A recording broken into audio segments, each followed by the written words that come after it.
Біздерді нұрға бөлеп, өсірген бағып тербеп, аналар болғанымен әкенің орны бөлек.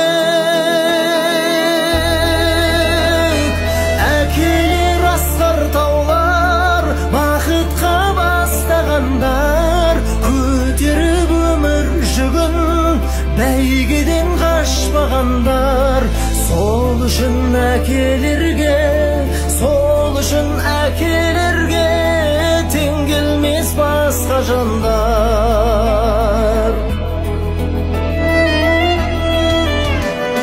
Шығарып төрге биік, ақылын бойға жиып,